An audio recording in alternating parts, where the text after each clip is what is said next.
Magandang araw at magandang buhay, lalo na sa ating mga minamahal ng mga senior citizens. Sa araw po na ito ay pag-uusapan po natin ang benepisyo na makukuha ng ating mga minamahal ng mga seniors. At dito lang po yan sa aking video. Attention mga minamahal kong senior citizens, may payout releasing na, payout schedule April 17, 2026. Alamin natin ang buong detalye sa balitang ito. Ang makukuha nyo pong impormasyon sa araw na ito ay una, ang mga lugar kung saan may magaganap na payout of social pension for indigent senior citizens. Pangalawa, saan po ba magaganap ang inyong payout?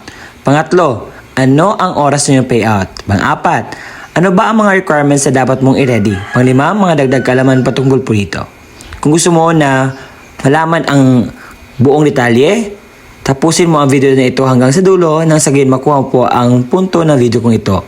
Kung ikaw ay bago pa lang sa aking YouTube channel at gusto mo ang ito content, don't forget to subscribe. At hindi ko na papatagalin pa ang oras na pag-usapan ng bagay na ito. Let's go! Unahin mo natin ang first quarter payout sa mga hindi pa po nakakuha nito ha.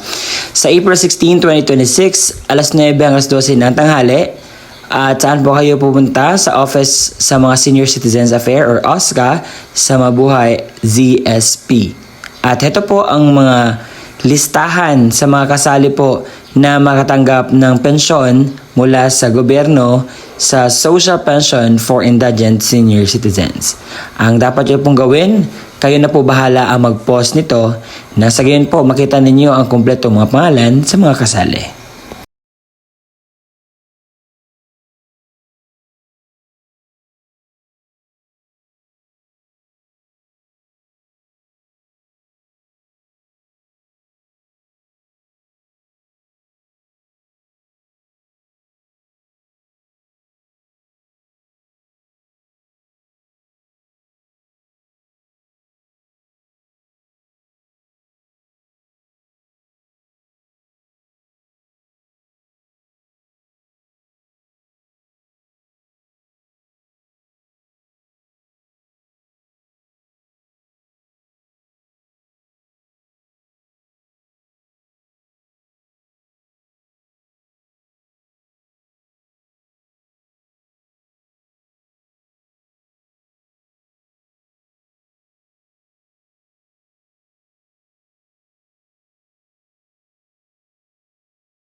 Ngayon po ay pupunta tayo sa Caloocan dahil meron po maganap na payout sa April 17, 2026. At that is Friday po. Sa alas 10 hanggang 11 ng umaga ang barangay 18, 19 at 20 sa barangay 12 DDYC Covered Court. Sa alas 11 at 12 na tanghali sa barangay 22, 38 at saka 50 sa barangay 12 DDYC Covered Court. Alas 12 hanggang una ng hapon ang barangay 51 hanggang 70 sa barangay 12 DDYC Covered Court. Sa launa alas 2 ng hapon ang barangay 71 to 80 na may barangay 12 DDYC Covered Court ang pet venue. Sa alas 10 hanggang 11 ng umaga ang barangay 81 hanggang 100 sa barangay 102 Covered Court. Sa alas 11 hanggang 12 na tanghali ang barangay 101 hanggang 120 sa barangay 102 Covered Court. Sa barangay 121 hanggang 131, sa alas 12 hanggang unang hapon sa barangay 102 Covered Court. Sa launa ng hapon, alas 2 ng hapon, ang barangay 132 hanggang 142 sa barangay 102 Covered Court po ang inyo pong payout na magaganap. Yan po ay first quarter payout sa January, February, and March po na social pension payout sa Caloocan South po ito.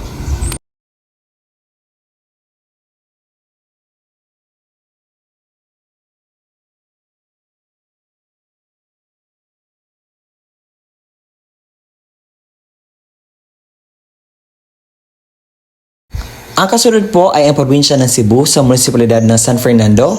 Dahil sa April 17, 2026, alas 8 ng umaga ay meron pong magganap na payout sa San Francisco Sports Complex.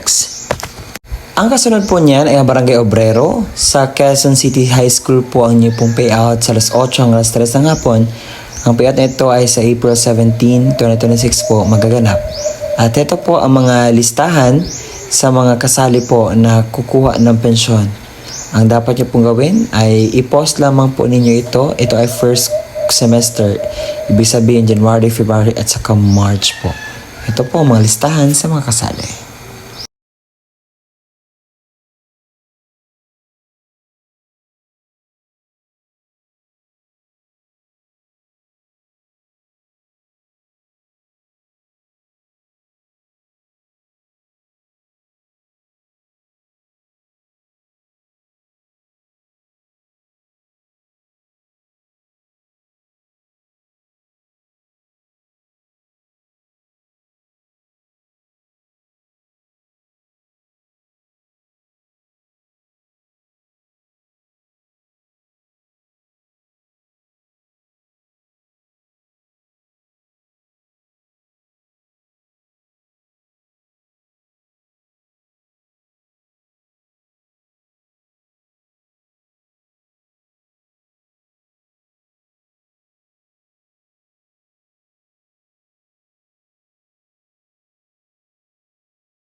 Sa Barangay Peñafranca, Public Information ay meron pong magaganap na payout sa April 17, 2026 alauna ng hapon at magaganap po ang inyo pong payout sa Daraga Covered Court. At ito po ang mga listahan sa mga kasali na kukuha ng pensyon. Pakipost lamang po para makita po ninyo ang mga pangalan kung kayo po ay nasa listahan ba o wala na.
Pakinggan ang kumpletong detalye sa magaganap po na payout sa social pension for indigent senior citizens sa araw po na aking sinasabi. At baka may nagtatanong sa akin, Sir, totoo po ba itong sinasabi ninyo? Baka po ma-scam kami. Ang lahat po ng aking ibinabalita sa inyo ay totoo pong mangyayari. At sir, bakit wala po ang aming lugar dyan?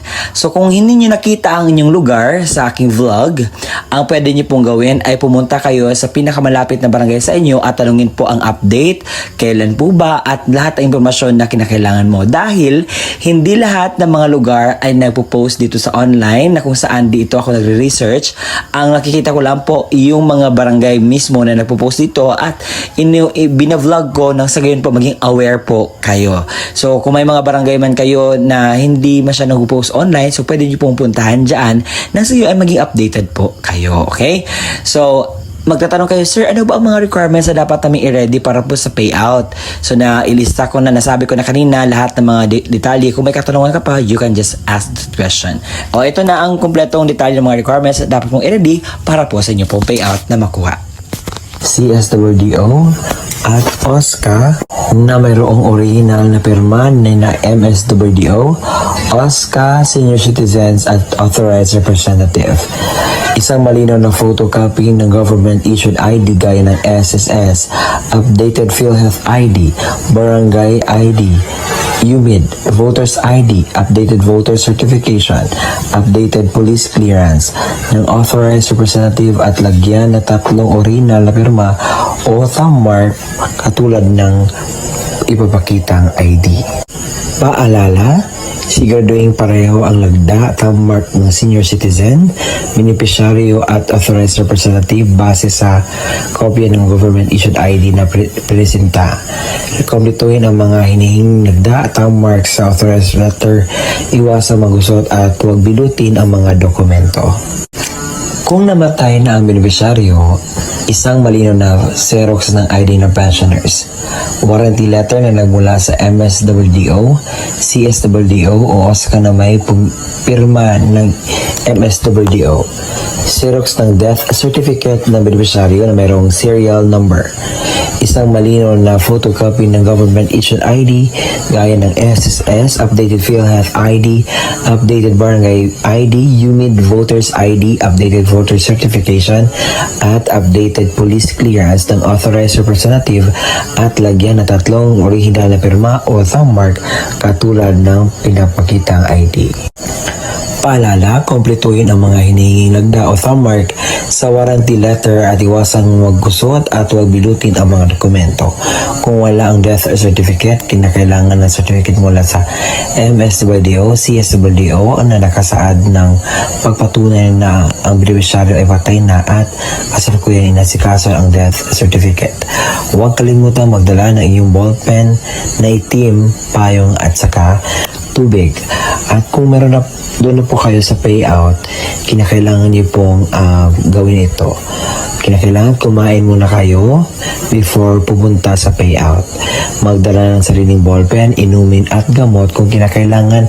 Baka pagdating po doon ay medyo mas ready tayo para maiwasan natin ang mga darating pang mga sakuna. At ang gagawin niyo po is magpila po, sumunod sa mga altundunin ng payout. Nasanay nakuhanan niyo po ng aral, impormasyong tama ang vlog na ginawa ko ngayon.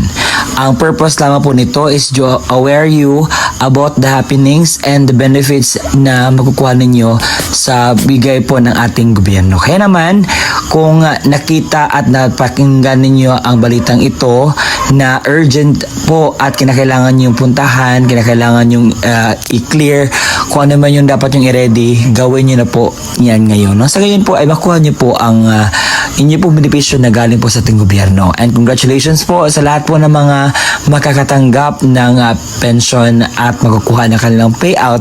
At kung nagustuhan nyo ang aking vlog, paki-subscribe naman at paabutin natin ito ng 100,000. Konting-konting tiis na lang. Salamat po sa inyong tulong dahil makaabot na tayo ng 100,000. See you in my next vlog. Bye-bye!